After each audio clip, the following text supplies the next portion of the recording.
أعوذ بالله من الشيطان الرجيم. بسم الله الرحمن الرحيم.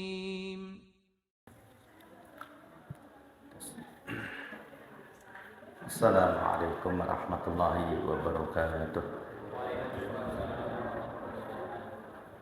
الحمد لله الذي أرسل رسوله بالهدى ودين الحق ليظهره على الدين كله وكفى بالله شهيدا وأشهد أن لا إله إلا الله وحده لا شريك له وأشهد أن محمدا عبده ورسوله يا أيها الذين آمنوا اتقوا الله حق تقاته ولا تموتن إلا وأنتم مسلمون اللهم صل وسلم وبارك على محمد وعلى آله وأصحابه ومن تبعهم بإحسان إلى يوم الدين أما بعد. Para sesepuh bini sepuh rahimani wa rahimakumullah, Bapak Ibu sederek-sederek kaum muslimin ingkang insyaallah dipun mulyakaken Allah Subhanahu wa taala. Alhamdulillahirabbil alamin. Kita muji syukur wonten ing ngarsa dalem Allah Subhanahu wa taala, wonten ing kalodhangan dalu menika kita sami pinaringan kathah sanget nikmat-nikmatipun Allah Subhanahu wa taala. Nikmatipun Allah kita syukuri kanthi kita manfaataken. Dimanfaatkan nikmat-nikmat Allah itu untuk melaksanakan perintah-perintah Allah. Bapak Ibu sekalian, kita ugi bersyukur dumateng ngarsa dalem Allah Subhanahu wa taala. Pada kesempatan malam ini kita masih diberi kelonggaran waktu dening Allah, kesempatan umur kita saged nindakaken salat maghrib secara berjamaah dan kita laksanakan pada waktu tepat waktu. Enten setunggalipun hadis yang mengabarkan kepada kita semua. Hadis Rasulullah sallallahu alaihi wasallam, la tazalu ummati bi khairin. La tazalu ummati bi khairin. Niki hadis nedahaken dumateng kula panjenengan sami sedayanipun. Hadis riwayat Imam Ahmad. Hadis riwayat Imam Ahmad. Panjenenganipun Nabi ngendika, la tazalu ummati bi khairin. Umatku itu akan senantiasa dalam keadaan baik. Nggih. Umatku akan senantiasa dalam keadaan baik. Berarti kalau kita pahami sebaliknya, umatku senantiasa dalam keadaan buruk, nggih, tidak baik. Kapan umat Nabi itu dikatakan oleh Rasulullah dalam keadaan baik mereka? Keadaannya beriman, keadaannya taat, keadaannya takwa, keadaannya dekat dengan Allah. Kapan mereka itu? Malam yuakhirul maghriba. Selama mereka tidak menunda waktu maghrib. Nggih, selama mereka tidak menunda-nunda waktu maghrib. Selama mereka tidak menunda waktu maghrib, umat Islam ini berarti dalam kondisi keadaan baik. Iman mereka terjaga. Nah, apalagi kalau meninggalkan maghrib, nggih. Apalagi kalau meninggalkan maghrib, ya. hatta tasdabikan nujum. Lajeng Nabi ngendikaken sampai bintang-bintang itu bertebaran. Maksudnya bintang-bintang di langit itu mulai nampak banyak. Karena memang waktu maghrib, ngendikanipun Rasulullah, selama cahaya merah di barat belum hilang.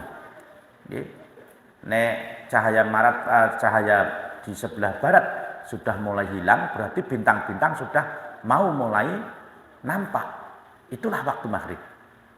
Waktu sholatil maghribi malam yaghibas syafaq. Ngendikanipun Nabi sallallahu alaihi wasallam, ya, waktu maghrib itu adalah waktu selama cahaya merah belum hilang. Nah, ini nanti setelah itu tidak lama kemudian disusul dengan waktu apa? Isya. Waktu antara maghrib dengan isya itu begitu cepatnya. Ya, begitu cepatnya. Demikianlah waktu secara umum. Kita sekarang merasakan. Kita sekarang merasakan semua Bapak Ibu. Waktu itu berjalan bergulir dengan cepatnya. Padahal keberuntungan kita pada saat kita mampu memanfaatkan waktu berguna untuk yaumul akhirah. Ya. Kehidupan kita ini kan kumpulan dari waktu, nggih.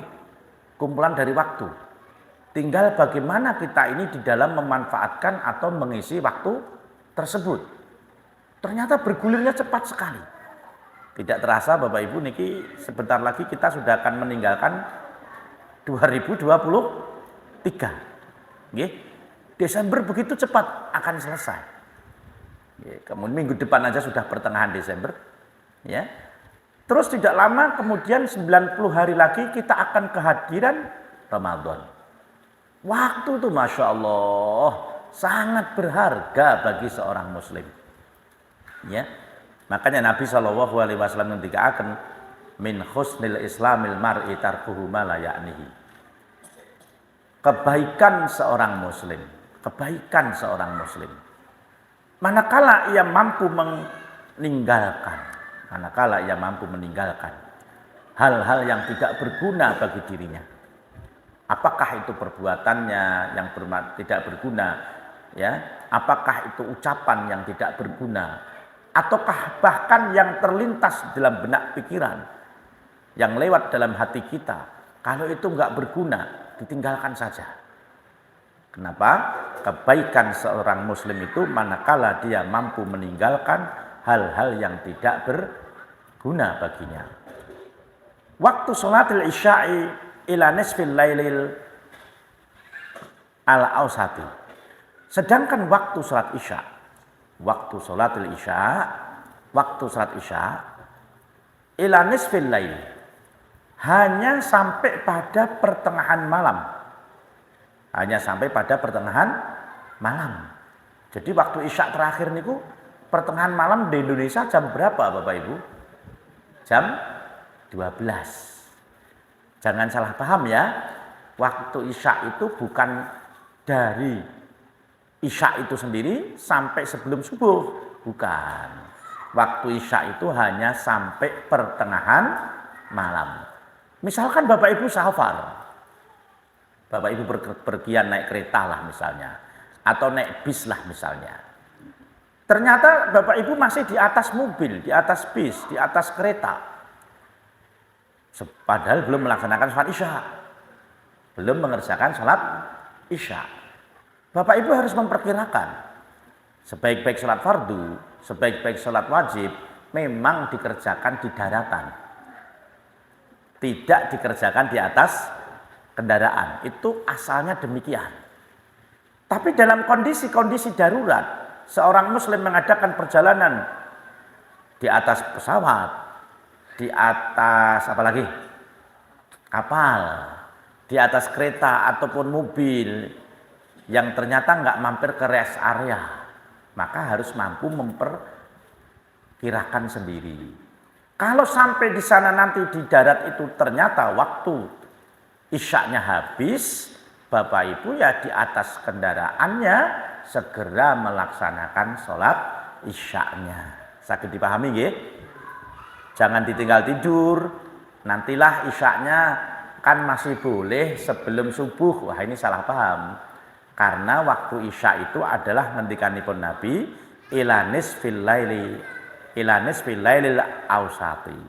Waktu sholat isya adalah sampai pertengahan malam. Bisa dipahami nggih? Sebelum kita masuk pembahasan doa iftitah ini kita perlu singgung hal tersebut. Jadi kabar gembira dari Nabi. Rasulullah Shallallahu Alaihi Wasallam paring setunggalipun pawartos.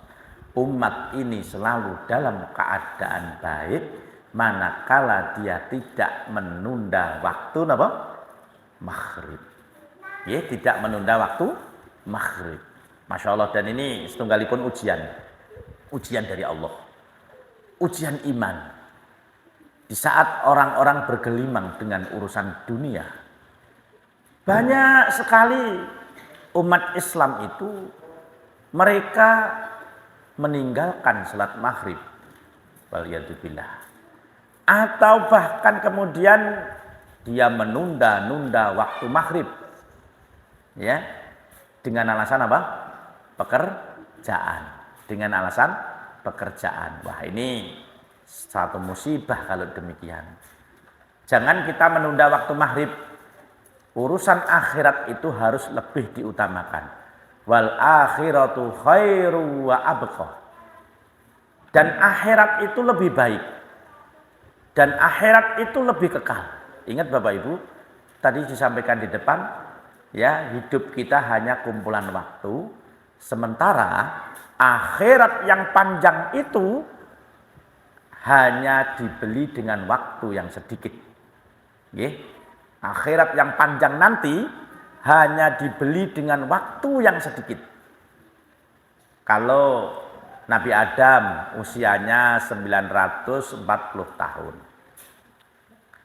Kalau Nabi Nuh alaihissalatu wassalam usia sampai 200 tahun. Kalau Nabi Daud alaihissalatu wassalam usia sampai 100 tahun. Kita ini enggak. Ya, kita tidak. Kita itu ditakdirkan sama Allah, umat Nabi Shallallahu Alaihi Wasallam kisaran 60 sampai 70. Sedikit sekali yang akan lewat dari 70. Ya. Sedikit sekali yang akan lewat dari 70. Bapak Ibu sekalian, hari Rabu kemarin. Ini setunggalipun hikmah ya, pelajaran ya. Hari Rabu kemarin saya punya teman, ya kan, di bagian cleaning service di pesantren. Hari Selasa itu masih masuk kerja. Ya. Hari Selasa masih masuk kerja. Pada saat masuk kerja dia bilang sama temennya, waduh, awakku tek wis rapatek kuat aku. Awakku kok wis abot men. Hari Rabu sudah tersampai berita lelayu. Si fulan ini meninggal dunia. Ya. Jam 1 nanti dikebumikan. Begitu cepat waktunya. Berapa usianya? 50 tahun. Usianya 50 tahun. Dia menebus akhiratnya dengan usia 50 tahun. Diambil masa baliknya. Misalnya 15 tahun. Berarti menebus akhirat dengan 35 tahun. Makanya Bapak Ibu sekalian, kalau panjenengan sami itu harus istiqomah. Ya, sebagai seorang muslim harus apa? Istiqomah. Terus kita kerjakan perintah Allah. Kita tinggalkan larangan-larangan Allah. Permasalahan hidup kita yang tersisa hanya satu. Ya, permasalahan hidup kita yang tersisa hanya satu. Detik-detik menuju akhirat, permasalahan hidup kita yang tersisa hanya satu. Apa? Dosa. Oke? Dosa Bapak Ibu sekalian. Dan solusinya pun cuma satu. Istighfar. Ya, istighfar. Maka pernah kita sampaikan dalam pengajian ini, banyak gunakan waktu kita, ya, banyak gunakan lisan kita untuk beristighfar kepada Allah. Dan sholat ini membersihkan dosa. Sholat ini membersihkan dosa Bapak Ibu. As-salawatul khams wal jum'ah ilal jum'ah wal umrah ilal umrah mukaffiratun lima bainahuma. Kata Nabi SAW, sholat 5 waktu, satu dengan yang lain. Jumat satu dengan Jumat yang lain. Umrah yang satu dengan umrah yang lain. Itu membersihkan dosa. Allah itu maha rahmah. Allah begitu kasih sayang kepada kita.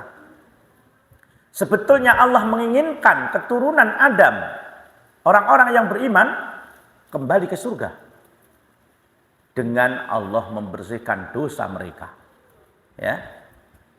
Salat 5 waktu ini membersihkan dosa harian kita.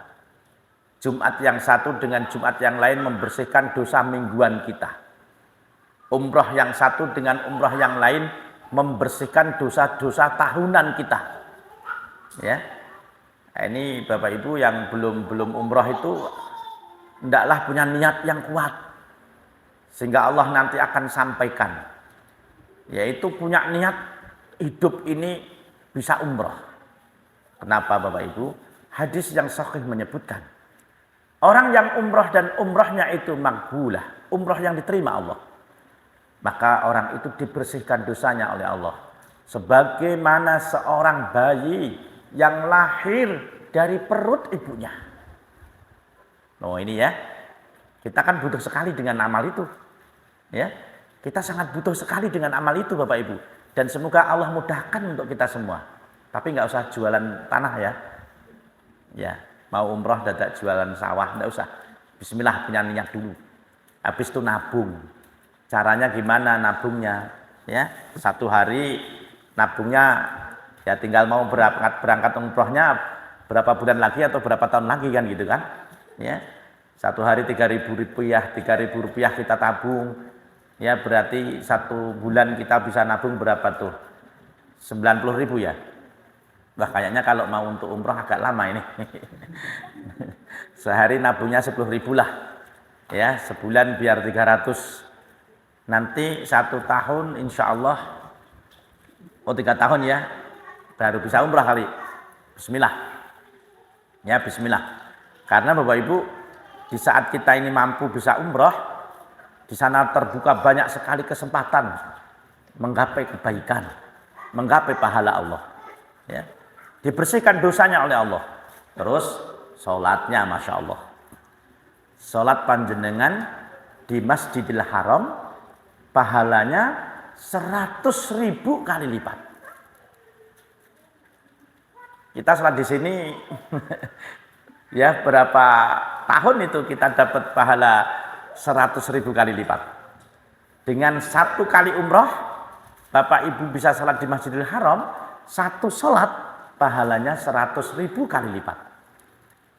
Ya, makanya saya sering ngajarin sama anak-anak putri yang belum nikah, anak-anak putri yang masih single, yang masih jomblo gitu ya. Kalau dia tanya ke saya, Ustadz, kira-kira kalau minta mahar apa ya? Minta aja maharnya saya mau kamu nikahi dengan mahar umroh. Ya, maharnya umroh. Berarti berapa puluh juta itu? 30 juta. Bapak Ibu, kita renungkan sebentar.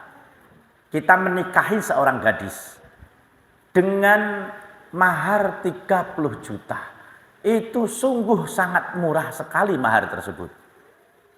Coba Bapak Ibu bayangkan, anak itu perempuan, anak gadis tersebut dulu dikandung ibunya biayanya udah habis berapa. Ditambah lagi waktu melahirkan sesar lagi, berarti sudah 8 juta. Belum pempesnya selama dia sampai usia 2 tahun, berapa juta lagi. Belum dia dikasih makan sama orang tuanya, beras mahal sekilo 14.000. Habis berapa lagi? Belum lagi dia bolak-balik opnam masuk rumah sakit, dulu belum ada BPJS mungkin, ya kan? Udah berapa juta lagi orang tua mengeluarkan biaya. Belum lagi orang tua menyekolahkan dia sampai kuliah. Berapa puluh juta orang tua mengeluarkan biaya untuk anak gadisnya. Bapak-bapak orang Jawa tinggal bilang karek nemune. Karek napa? Nemune. Ora melok ngurusi, ora melok ngopeni, ora melok gedekno, ngerti-ngerti karek nemune. Lah nek 30 juta niku kathah napa gedhe? Dibandingkan dengan biaya orang tuanya, kathah napa gedhe? Nah, makanya kalau minta mahar bilang aja minta umroh. Ya. Masya Allah. Nanti dibersihkan dosanya. Sholatnya di Masjidil Haram 100.000 kali lipat.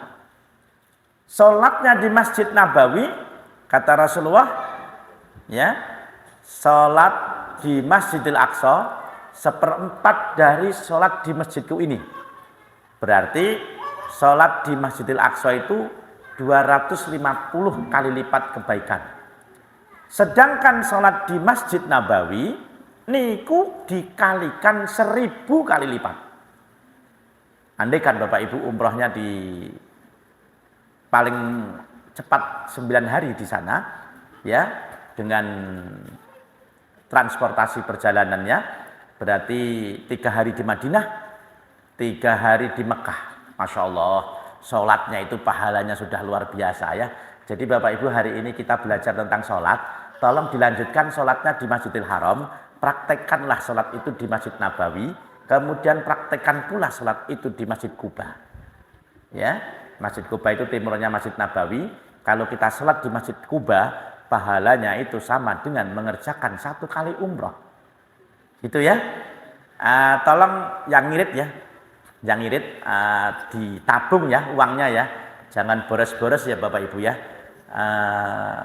Di manajemen bagaimana supaya pengeluaran setiap hari itu jangan banyak-banyak ya. Ya kalau pengen ngirit ya tanah-tanah di sekitar rumah itu ditanam-tanami. Mumpung ini musim hujan. Ya, tanah sekitar rumah kita tanemin yang kosong-kosong. Kalau nggak ada tanah lagi pakai pot-pot lah. Gitu ya. Tanam apa? 1, telo rambat, telo tanah. 2, telo bohong. 3, apalagi kangkung. Ya sing sayur-sayurane berarti jenengan kok nek mangsak wis rasah tuku. Ya. Dan entek piye Pak ya njaluk ngene tanggane.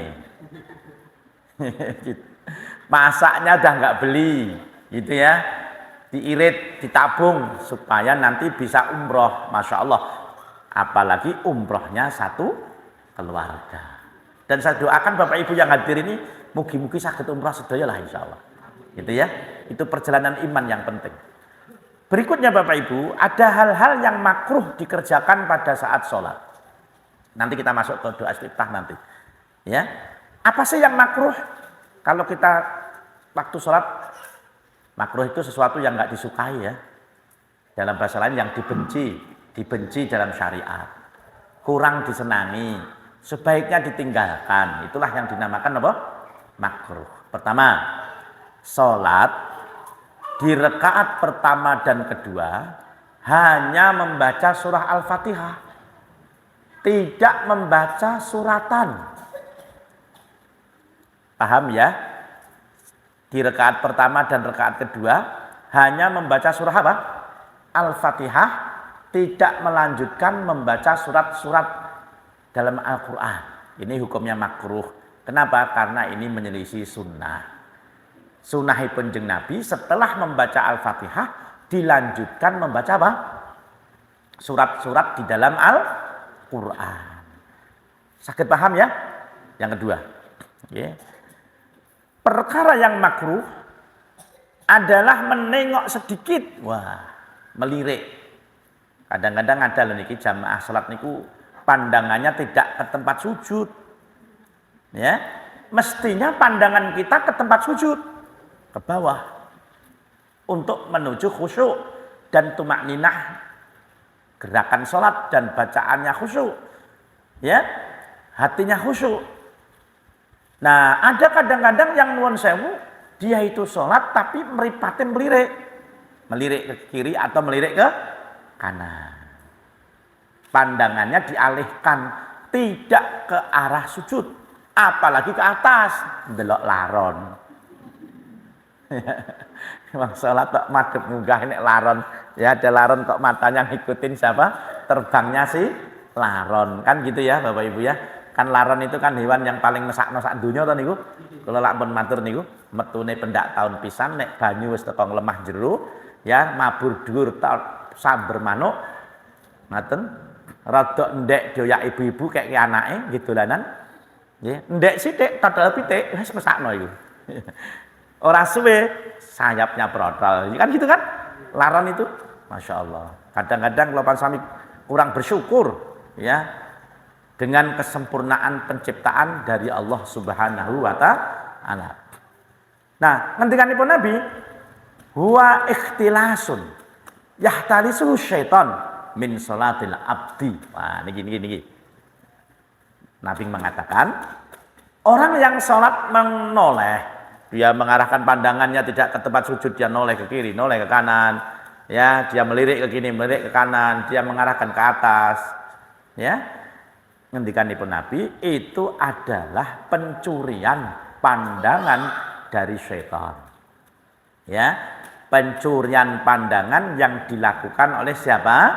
Syaitan terhadap hamba Allah Subhanahu wa taala. Nomor 3, makruh. Orang yang sholat merem, sholat kok merem itu. Aku sholatku khusyuk deh, piye? Merem terus aku. Ya, Bu, Pak, sholat niku mboten merem. Ya, sholat niku mboten apa? Merem.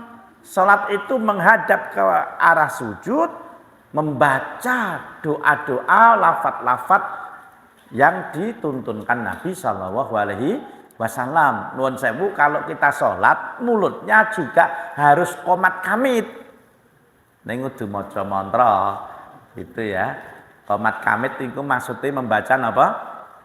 Doa, lafaz-lafaz, bacaan sholat. Jangan cuma diem loh Bapak Ibu. Allahu Akbar. Diem aja. Ya berarti ora maca apa-apa. Ya mulai doa istiftah, kemudian Fatihah juga dibaca. Kita boleh mengikuti bacaan imam. Imam baca alhamdulillahirabbil alamin. Kita ngikutin pelan-pelan. Alhamdulillahirabbil alamin. Ar-Rahmanir-Rahim. Kita ngikutin pelan-pelan. Atau imam selesai, kita baca Fatihah. Ya. Habis itu mendengarkan suratan bacaan imam, tapi Fatihah dibaca. Fatihah dibaca. Kecuali jamaah memang tidak bisa sama sekali ya lafaz-lafaz bacaan sholat, maka bacaan imam menjadi bacaan bagi makmumnya. Sakit paham nggih? Tahiyat ya baca tahiyat. Ya, mulutnya harus dikomat kamit. Ya, harus ada gerakan mulut harus ada. Ya. Kemudian nomor pinten? Sekawan. Yang termasuk makruh menempelkan kedua lengan semuanya ke tempat sujud. Nah, jadi sujudnya nun sewu, mohon maaf, seperti seekor anjing yang apa? Jerum. Ini nggak boleh, ini termasuk makruh. Bukan terlarang secara mutlak maksudnya haram, tidak. Tapi makruh seperti itu. Kalau sujud Nabi itu diangkat. Paham ya? Lengannya diangkat, lengannya diangkat Rasulullah itu. Tapi ya rasa dadak nyikut kancane maksudnya. Ya. Tangannya itu diangkat sampai Rasulullah dulu itu ketiaknya kelihatan dari belakang ngoten nggih. Artinya berarti Nabi mengangkat kedua lengan beliau. Tidak nyelehke napa? Sikut niki, lengan niki ke lantai. Saged paham nggih Bapak Ibu nggih? Saged paham nggih? Sikutnya dinapakno diangkat. Ngoten.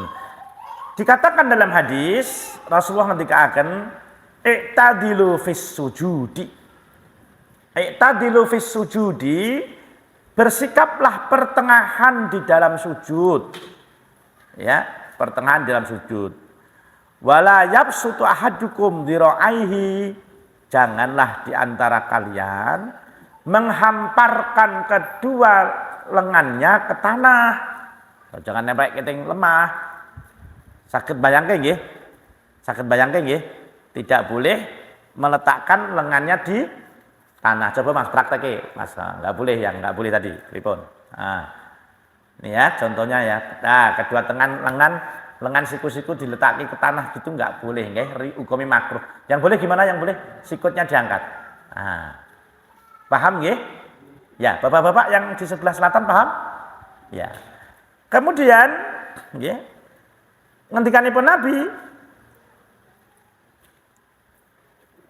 in bisa tol kalbi. Perbuatan seperti itu, mohon maaf, seperti perbuatannya seekor anjing yang menghamparkan kakinya. Jadi kita ndak seperti itu sujudnya diangkat. Niki tadi hukumnya apa? Makruh. Saya ulang. Makruh yang pertama tadi apa, Bapak Ibu? Makruh yang pertama, salat hanya membaca Fatihah, tidak melanjutkan surat pada rakaat pertama dan kedua. Nomor kali apa nomor kali yang makruh? Ya, mengalihkan pandangan dari pandangan ke arah sujud, ke kanan ke kiri, melirik kanan kiri atau ke atas, tidak boleh, ke depan tidak boleh. Artinya hukumnya makruh. Nomor 3 apa nomor 3? Salat merem. Salat merem, mencapai khusyuk katanya, merem. Bapak Ibu yang biasa saja, ya, yang biasa saja, salat itu yang biasa saja. Ikuti aja gerakan Rasulullah, ikutin saja bacaan Rasulullah. Dulu ada jamaah umroh yang saya bawa itu, akhirnya kesurupan jin di Masjid Nabawi. Dia mukul orang Turki, tertangkap CCTV. Ya, terancamlah dia ditahan 1 tahun. Bedanya Arab Saudi dengan Indonesia, borgolnya letaknya beda. Kalau Indonesia yang diborgol tangannya, gitu ya.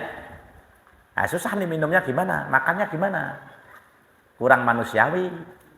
Kalau di Saudi yang diborgol kakinya, sehingga dia masih bisa minum, nanti dia bisa makan, bisa menakai baju, begitu. Ya, ini mukul orang lain kena jerat hukum 1 tahun. Terus saya bilang sama tentaranya, ya, saya bilang ke askar, ini kesurupan jin. Orang Arab orang paham kesurupan jinnya apa, gitu loh. Malah dia bilang syirik, begitu. Ya, apa kesurupan jin gitu. Akhirnya pun saya cari info lain, saya berikan info lain. Huwa majnun. Ini gila. Nah, itu baru diterima. Oh, gila. Ya, ini gila bisa diterima. Ya, gitu. Tapi dia bilang, buktikan dulu. Bawa dia ke rumah sakit jiwa. Oh, harus terbukti Pak di sana. Jadi kalau di polisi Arab nggak kayak, mohon maaf ya, dia harus punya bukti, nggak bisa dikasih sogok menyogok, nggak bisa, dikasih lobby nggak bisa. Majnun, ya gila, bawa dulu rumah sakit, buktikan. Harus ada rekomendasi guru, dari rekomendasi dokter gila, dokter rumah sakit jiwa, bawa ke rumah sakit jiwa. Ya, saya bawa ke rumah sakit jiwa, orangnya nggak ngamuk, di perjalanan ngamuk. Kesurupan jin, dalam mobil ngamuk terus, kita rupiah terus, ngamuk terus. Sampai di rumah sakit jiwa, enggak ngamuk. Ya. Apa kata polisinya? Oh, bawa pulang lagi, bawa lagi kantor polisi, bawa lagi kantor polisi. Ya, persiapan dimasukkan penjara. Ya. Pas di kantor polisi, ngamuk lagi dia. Saya bilang, Majnun, gila ini. Oh, bawa lagi ke sana, ke rumah sakit jiwa. Sampai maghrib Pak, dari pagi, dari subuh. Ya dari subuh itu, karena mukulnya waktu subuh, sampai maghrib, sampai rumah sakit jiwa, sampai jam 9 malam urusan baru selesai. Ya, pas ke rumah sakit jiwa yang kedua, dia ngamuk. Ya, kesurupan jin, ngamuk, tenaganya kuat sekali, dipegang polisi somlayu dan sebagainya, baru, oh ya ini gila, disuntiklah pakai obat penenang sampai sekian dosisnya itu. Kata dia ini sampai 3 hari nggak apa-apa, aman katanya. Suntiknya itu sampai 3 hari coba. Ya. Nah, kenapa ini? Bapak ini kenapa? Dia itu ingin merasakan sholat yang khusyuk gitu. Ya. Sampai dia itu apa ya? mikir gitu, mikirnya manteng banget gitu, pengen khusyuk gitu. Ya, lupa dia masuk WC hotel tidak membaca doa Allahumma inni a'udzubika minal khubuthi wal khaba'ith. Saya tanya, mulai kapan Bapak merasakan keanehan perubahan pada diri beliau itu? Sejak dia keluar dari WC hotel tersebut. Makanya kalau kita masuk WC kan diperintahkan baca doa apa? Bismillahi Allahumma inni a'udzubika minal khubuthi wal khaba'ith. Bapak Ibu, bahaya nih, repot nih kalau sampai kesurupan jin pada waktu umroh, ya nanti pulangnya ini nggak bisa pulang bersama rombongan kalau dia masih ada reaksi-reaksi ngamuk-ngamuk, nanti dikembalikan nunggu oleh Kedutaan Besar Indonesia dengan pengawalan, jadi lain hari. Kan kasihan itu. Ya, seperti itu. Nah, ini salah memahami. Memahami khusyuk itu manteng sepaneng. Khusyuk itu bukan sepaneng. Ya. Khusyuk itu bukan apa? Sepaneng. Apalagi sepanengnya seperti pengen langsung melihat Allah. Ya nggak akan bisa. Ya. Khusyuk itu hatinya terhubung kepada Allah Subhanahu wa taala. Apa yang dia baca, dia ngerti. Kemudian dia resapi di dalam hati. Saat sholat itu seakan-akan sholat saya ini adalah sholat saya yang terakhir. Maka sholatnya sungguh-sungguh dengan khusyuk hatinya kepada Allah bermunajat. Yang dia baca, dia pahami, dia ngerti, dia resapkan di dalam hatinya. Itu baru dia bisa khusyuk. Mengerjakan sholatnya tidak tergesa-gesa. Ya itu baru dia bisa khusyuk. Maka disinilah pentingnya kita mempelajari sholat. Bacaan-bacaannya sampai harus ngerti. Ya, arti-arti demi kata kita harus ngerti. Masa kita mengatakan sesuatu yang kita sendiri nggak ngerti, gimana sih? Ya, gimana coba? Kita mengatakan sesuatu yang kita sendiri nggak ngerti karepe, terus piye coba mang bayangno dhewe wis. Aku gak iso bayangno aku. Nggih. Mang bayang iki Mbak. Jenengan itu mengatakan sesuatu yang jenengan sendiri nggak ngerti. Apa to sing tak omongke iki ngono gak roh. Kira-kira itu bingung napa mboten niku. Nah, makanya Bapak Ibu, pelajarilah sholat. Masih ada waktu. Bacaan sholat dari takbir sampai salam, baca kembali. Artinya usahakan ngerti. Waktu Allah berikan waktu kepada kita banyak loh. Ya, waktu yang Allah berikan kepada kita ini longgar loh. Jangan sampai nanti kita menghadap kepada Allah, mempertanggungjawabkan nikmat mata, nikmat lisan, ya, nikmat pendengaran, ternyata belum kita gunakan untuk memahami bacaan-bacaan sholat. Ya, sebagaimana sering saya sampaikan, kita ini kan umat Islam. Allah beri waktu panjang sekali. Masa sih kita ketemu munkar nakir sampai kok belum bisa baca Al-Quran? Nah, usaha kita di dunia gimana nih? Ya, kita butuh usaha, kita butuh ikhtiar, jangan malu. Misalnya yang belum bisa baca Al-Quran, bapak-bapak datanglah kepada teman yang udah bisa baca Quran, tolonglah saya diajari. Jangan sampai nanti kita masuk liang lahat, ketemu munkar nakir, bertanggung jawab nanti di hadapan Allah besok tentang nikmat yang telah Allah berikan. Sampai usia 60-70 tahun, masa kita nggak bisa baca Al-Quran? Ya, kesempatan ada, sarana ada, ya, harus kita usahakan.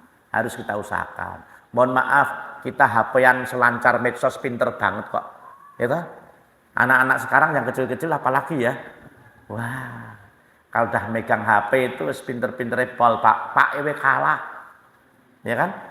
Tapi kenapa sampai nggak bisa baca Al-Quran? Dan banyak pemuda yang akhirnya meninggalkan sholat, ya, karena sudah ke media sosial yang membuat mereka kecanduan, ya, membuat mereka kecanduan. Nah, kalau zaman dulu Bapak Ibu, waktu saya kecil, saya jalan desa, pada maghrib masing-masing rumah baca Al-Quran. Itu tahun 80-an, ya. Belum ada listrik, pakainya tintir. Palah baca Quran, ngaji ke masjid, bawa oncor waktu itu, Masya Allah. Habis itu ada diesel masuk desa. Setelah diesel masuk desa ada, akhirnya TV. Satu kampung satu. Masih ada orang baca Quran ba'da maghrib. Setelah setiap TV masuk rumah kaum muslimin, ba'da maghrib nggak ada lagi yang baca Quran. Ya. Pengajian jadi sepi karena kalah sama sinetron. Ya. Bahkan cari jadwal ngaji susah. Ayo Bu, kita ngaji malam Senin, apa kata ibu-ibu? Pak, bertabrakan sinetron Mak Lampir. Aduh ya Allah, gitu ya. Oke lah kalau gitu gimana kalau kita malam Rebu saja Bu? Oh jangan Pak, malam Rebu itu ada sinetron favorit saya, Tersanjung. Ya, Tersanjung itu sampai 8 tahun Pak. Ya, sampai 8 tahun itu ibu-ibu ngikutin gitu. Sebelum ada televisi ada radio. Tiap sore ba'dal asar itu apa? Anak-anak kumpul di desa itu yang punya radio dengerin Brahma Kumbara, serial Brahma Kumbara, ya, ya itu. Habis itu malam Jumat ya Bu, juga nggak bisa Pak, malam Jumat sinetronnya adalah tukang bubur naik haji. 4 tahun diikuti, tukang bubur naik haji Bajuri itu 4 tahun itu, ya, 4 tahun diikuti. Habis itu tukang bubur naik haji terus gak mulai. Sinetronnya pedot. Ya putus. Apa kata ibu-ibu? Mereka kecewa. Kok cuma begitu ya? Demikianlah manusia. Demikianlah yang namanya kekecewaan. Ya. Gimana kalau umur kita dimintai pertanggungjawaban oleh Allah? Sementara kita belum bisa baca Al-Quran. Saya sampaikan, kita kasih waktu sama Allah. Yang sudah baca Quran bisa baca terjemahannya. Baca terjemahan dari Al-Fatihah sampai Anas, baca. Jangan sampai kita ini mati belum pernah baca terjemahan sampai khatam. Ya, bapak-bapak juga punya HP itu, bisa aplikasi terjemahan kan? Nah, gitu kan? Manfaatin sarana yang ada. Kalau takut tengkuknya nanti bermasalah, tulang belakangnya karena gini terus lihat HP, ya jangan pakai HP, pakai buku. Ya, ini akan kita pertanggungjawabkan semua nikmat Allah Tabaraka wa Ta'ala, dan kita sudah menjadi seorang muslim. Aneh dong kalau kita ini sebagai seorang muslim belum pernah selesai mengkhatamkan membaca terjemahan kitab yang Allah berikan kepada Nabi-Nya Muhammad sallallahu alaihi wasallam. Inilah sebabnya kemunduran kaum muslimin, sebabnya kelemahan kaum muslimin. Kenapa? Mereka jauh dari Al-Quran. Bapak Ibu sekalian, sekarang ada lagi yang makruh. Apa itu makruh? Melakukan perbuatan-perbuatan yang sia-sia dalam sholat. Contoh apa? Banyak bergerak. Banyak bergerak. Tetapi beda dengan orang yang gerak karena mencari sutroh. Sutroh itu adalah pembatas antara dia berdiri dengan tempat sujud. Itu namanya sutroh. Contoh kita yang saf pertama ini, Bapak Ibu, saf pertama ini sutrohnya tembok ini. Yang saf kedua ini sutrohnya jamaah depannya. Apabila bapak-bapak sholat di sana di belakang itu, bapak-bapak di belakang ya saf kedua, depannya saf pertama pergi, maka bapak-bapak maju ke sini mendekat sutroh. Ya, gerakan ini tidak gerakan yang makruh, bahkan itu dianjurkan kita mendekat kepada sutroh. Contoh lagi, gerakan yang ini bukan makruh tapi mengikuti sunnah Nabi. Pada saat tahiyat akhir, tahiyat awal, kita boleh loh menggerakkan jari gini-gini. Tapi gini-gini loh, jangan dibikin model-model gini-gini loh ya. Atau gini model gitu ya, seenaknya sendiri enggak. Rasulullah menggerakkan jarinya, ya. Menggerakkan jarinya Nabi. Ini hadis Wail ibn Hujr. Nabi menggerakkan jari beliau. Jadi boleh kita tahiyat, gerak jarinya digerakin boleh, diam aja juga boleh. Menggerakkan jari ada tuntunan dari Nabi dan itu tidak membatalkan sholat karena Nabi menggerakkan jari beliau. Ya, saya pernah sholat di rumah sakit Salatiga, ditunggu sama ibu-ibu karena dia imam makmum kepada saya. Waktu itu saya gerakkan jarinya. Nah, saya selesai salam, ibu-ibu ini tanya, Pak, sholat jenengan batal. Loh, kenapa Bu? Tadi Bapak banyak gerak. Mana geraknya? Tadi tahiyat Bapak gerak-gerak tangannya gitu. Ya gitu kan. Ini untung kalau sampingnya anak kecil mungkin dicekal gitu, cek suruh diem gitu. Padahal Rasulullah membolehkan, boleh, tidak ada masalah. Inilah nikmatnya mencari ilmu. Nikmatnya mencari ilmu, kita mengetahui, oh ini ternyata tuntunan Rasulullah, oh ini juga ada tuntunan, Masya Allah, oh ternyata boleh. Ya, ini bukan ajaran satu organisasi, bukan. Ya, tapi memang ajaran Rasulullah seperti itu. Saya sholat di Wonogiri. Waktu KKN di Wonogiri saya sholat, ya, saya sholat belakang ada makmum. Kan di Wonogiri di pelosok Pak, jamaah itu kita azan, kita qomat, kita imam sendiri, duhur asar nggak ada orang. Ya, pas kalau ada sales mampir masjid itu baru kita dapat jamaah. Itu pada tahun 95 saya KKN di daerah Timur Semin Gunung Kidul, ya, di Eromoko, di Manyaran, begitu daerah Wuryantoro. Wah, ini lemah sekali, ya, lemah sekali amaliyah Islam di sana. Nah, kita duhur asar itu adzan sendiri, qomat sendiri, ya, salat sendiri. Ya, nanti baru ada jamaah maghrib. Isya ada sedikit. Subuh udah tinggal 2 sama muadzin. Ya. Nah, sudah selesai sholat, saya kemudian dikomentari oleh jamaah yang masbuk. Pak, alhamdulillah Pak, kita adalah satu saudara dan kita satu wadah, kita satu lembaga. Loh, kok saya aja kenal sampean enggak? Dibilang kita satu organisasi, kita satu lembaga katanya. Loh, emangnya kenapa Pak?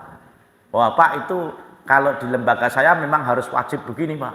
Nah gitu ya. Ternyata di Indonesia itu ada yang mewajibkan. Ya, ini nggak boleh diwajibkan. Bapak boleh pilih diem aja, Bapak boleh pilih digerak-gerakkan, boleh. Maka kadang-kadang digerak-gerakkan, kadang diem aja, gitu kan? Kadang diem aja, kadang gerak-gerak. Besok hari lain, seperti sami Allahu liman hamidah, kadang kita begini, kadang sami Allahu liman hamidah, kadang lurus. Yang nggak boleh itu sami Allahu liman hamidah satu gini satu lurus, nggak boleh. Paham nih? Inilah sunnah Nabi, itulah tuntunan Rasulullah. Islam tuh ngajarkan ada tuntunannya, enak begitu. Jadi boleh Allahu Akbar, boleh. Sami Allahu liman hamidah, boleh begini.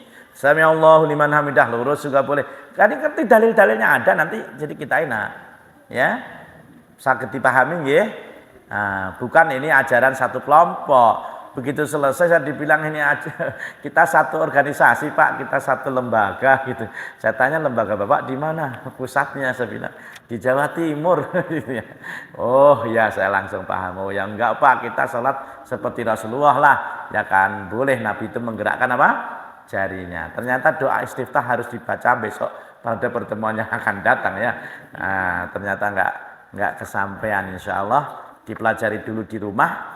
Ada nanti 12 doa istiftah. Wah, gitu ya, minggu depan bulan depan ya insya Allah ya. Jadi doa istiftah itu bukan cuma Allahumma ba'id baini. Yang ngaji terus. Ternyata ada 12 doa istiftah. Gitu ya. Bapak Ibu, ini doorprize-nya banyak banget ini. Bapak-bapak dulu lah. Ya.